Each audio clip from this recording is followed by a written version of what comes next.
평생 무료 주식 투자 카페에서 전해드리는 오늘은 SK 바이오팜 상장 특수에 대한 부분을 가지고 방송을 좀 열어봤습니다. 최근에 가장 크게 좀 이슈가 되고 있는 부분이 SK 바이오팜이 이제 청약이 오늘 끝났고요. 7월 2일 날 본격적으로 상장하는 데 있어서 얼마만큼 특수가 이어질 수 있을지에 대한 부분을 상당히 고민하시고 궁금해하시는 분들이 많아서 관련돼서 제 생각과 함께 투자에 좀 도움이 되실 만한 거리를 이야기를 해드리려 합니다. 그럼 본격적으로 방송을 진행해 보도록 하겠습니다. SK바이오팜에 대한 그 상장 특수에 대한 부분을 몇 가지를 좀 추려서 설명을 해봤습니다. 가장 중요한 게 역시나 이제 바이오 업종에 대한 상승세가 최근에 좋기 때문에 SK바이오팜에 대한 상장은 상당히 좀 시장에서 긍정적일 것이다 라고 보고 있는 부분인 것 같고요. 그래서 최근 바이오 쪽도 그런 의미로 상당히 좀 좋은 흐름을 보였었던 게 이어지고 있다라고 생각을 하고 있습니다.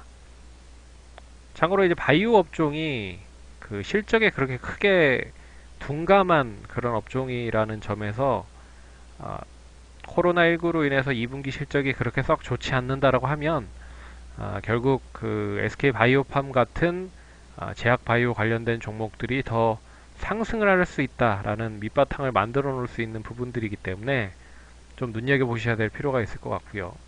또한 그 코로나19에 대한 특수가 계속적으로 바이오, 제약 쪽으로 좀 연결이 되고 있는 부분인 것 같습니다.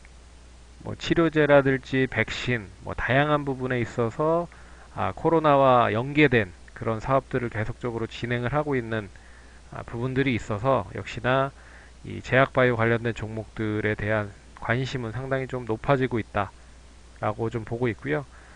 참고로 이제 삼성 바이오로직스라고 하는 이제 회사를 설립을 해서 상당히 좀 시장에서는 이슈가 됐었고, 그리고 실적으로나마도 상당히 좀 좋은 흐름을 보이고 있다. 그런 의미에서 이번에 SK바이오팜 상장도 그런 부분에서 좀 긍정적인 상징적인 부분을 보일 수 있지 않을까 그렇게 좀 보고 있습니다. 상징적으로 어떻게 이 대기업이라고 하는 부분들이 엮여 있기 때문에 안정적인 실적을 바탕으로 결국 신약 개발을 만들 수 있다라는 기대감도 좀 존재하고 있다. 그래서 그 삼성 바이오로직스가 이제 바이오시밀러 쪽에 대해서 상당히 좀 많이 위탁 생산을 많이 하고 있는 부분들이 있습니다. 그래서 그 자체적인 신약을 개발하고 있는 부분들이 있지만 결국에는 그 안정적인 수익 모델을 만들기 위해서 위탁 생산을 통해서 실적에 대한 부응을 일단 뒷받침을 하는 가운데 신약에 대한 부분을 꾸준히 개발을 하면서 결국 그 부분을 어, 그 부분까지 투입이 되는 투자비를 위탁 생산으로 어느 정도 메울 수 있는 그런 모델을 만들어 놓았기 때문에 삼성 바이오로직스가 최근에도 계속 상승을 하고 있는 그런 모습들을 보이고 있다라고 생각을 하고 있습니다. 그래서 SK바이오팜도 그러한 뭐 특수성이 좀 이어질 수 있을까라는 기대감이 계속적으로 이어지고 있다. 그래서 대기업이 참여를 하고 있는 부분들이기 때문에 결국에는 이제 투명성이 상당히 좀 좋아질 수 있는 기회가 될 수 있지 않을까 그렇게 보고 있고 제약바이오가 다시 한번 재평가가 될 수 있는 기대를 할 수 있지 않을까 그렇게 좀 생각을 해봤습니다. 그래서 SK바이오팜에 대한 뭐 간단하게 설명을 일정적인 부분을 좀 짚어드리면 23일, 24일 오늘까지 이제 청약을 마감을 해서 7월 2일 날 상장을 합니다. 예. 그러니까 결국에 이제 7월 2일 전까지 상당히 시장에서는 이제 기대감이 계속적으로 좀 반영이 될 가능성이 높다라고 보고 있고요.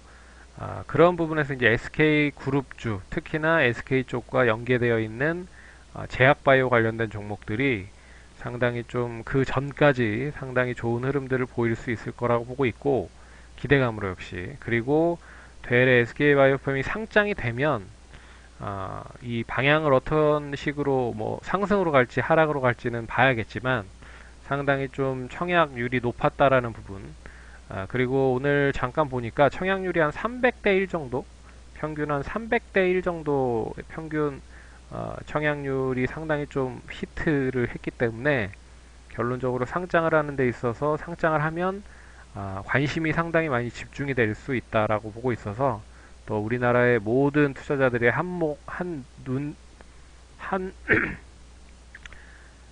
계속적으로 이제 관심을 둘 수밖에 없는 그런 흐름들로 뭐 아래 위로 상당히 변동성이 클 거다. 근데 기간이 어느 정도 좀 지나면 결론적으로 최근 흐름들 같은 경우를 보면 차라리 좀 상당히 좀 좋지 않을까 그렇게 좀 예상을 해볼 수 있을 것 같습니다. 그리고 시장에 그만큼 뭐 투자를 원하는 지금 어떻게 보면 시장이 상당히 많이 올랐기 때문에 그 시장 자체에 이제 안정적인 수익을 가져가기 위한 투자자들에 대한 대기 자금이 상당히 많이 몰렸다. 그래서 한 31조 정도가 몰렸다라고 하는데 어찌 됐든 뭐 긍정적인 효과를 좀 만들 수 있지 않을까 그렇게 보고 있고요. SK바이오팜의 삼상 임상 관련된 부분에는 이 세노바메이트라고 하는 뇌전증 이 파이프라인 관련된 부분이 이제 임상 3상에 들어간 부분들이기 때문에 이 부분 빼고도 솔리암페톨, 뭐 카리스바베이트, 그리고 렐레노프라이드, 희귀 신경계 질환 임상 2상 준비 중이고 임상 1상을 준비하고 있는 것도 상당히 좀 많이 있다. 그래서 뭐 이러한 부분들로 봤을 때 상당히 좀 의미 있는 그런 부분들을 만들 수 있지 않을까 그렇게 보고 있습니다. 그럼 이제 SK그룹 쪽과 연계되어 있는 종목들을 좀 몇 종목 보도록 하겠는데요. SK텔레콤이 최대주주로 있는 나노엔텍 같은 경우는 이제 그 진단 쪽 관련된 부분입니다. 제가 뭐 잠깐 시간 날 때 설명도 해드렸지만 이제 레몬칩이라고 해가지고 칩을 뭐 혈액을 한 방울 떨어뜨리면 그 칩을 이용을 해서 다양한 진단을 할 수 있는 그런 뭐 진단 기기를 만들고 있는 그런 업체라고 좀 보고 있고 그 부분에 있어서 좀 최근에 좀 이슈가 되고 있는 부분인 것 같고요. SK케미칼도 뭐 상당히 좀 좋은 흐름을 보이고 있고 SK바이오랜드, SK디스커버리 등등도 상당히 좀 좋은 흐름을 보이고 있습니다. 역시 기대감이 가치금 연결이 되면서 움직이고 있다 라고 볼 수 있기 때문에 이 7월 2일 전까지는 역시 좀 추가적인 상승이 SK그룹주 그리고 SK 바이오 쪽과 연계되어 있는 종목들로 매기가 좀 몰릴 수 있지 않을까 그렇게 보고 있고 되레 상장이 되면 SK바이오팜으로 시선이 집중이 될 가능성이 높기 때문에 결론적으로 SK바이오팜이 더 상승할 수 있고 다른 쪽은 좀 시선이 조금 수그러들 가능성이 높다라는 부분으로 보시면 좋을 것 같습니다. 그래서 SK바이오팜이 아직 상장이 되지 않았기 때문에 관련된 이제 특수에 대한 부분들을 좀 생각을 해봤고 단점보다는 장점이 상당히 더 많다라고 볼 수가 있을 것 같습니다. 최근에 근데 시장이 너무 상승을 많이 하고 있는 부분들이 있어서 부담이 되는 부분도 없지 않아 있습니다. 근데 상장을 이제 처음 하는 부분들이기 때문에 어떻게 보면 이제 제대로 된 평가를 잘 받는다라고 하면 되레 상당히 좀 빠른 시일 안에 주가가 상승을 할 수도 있다라고 볼 수 있을 것 같고요. 상장 이후에 주가 흐름을 보고 나서 다시 한번 뭐 이야기를 해드리는 시간을 가져보도록 하겠습니다. 그래서 오늘은 SK바이오팜에 대한 상장 특수 관련된 부분으로 설명을 해드렸다. 성공 투자하시고 다음번에 또 찾아뵙도록 하겠습니다. 감사합니다.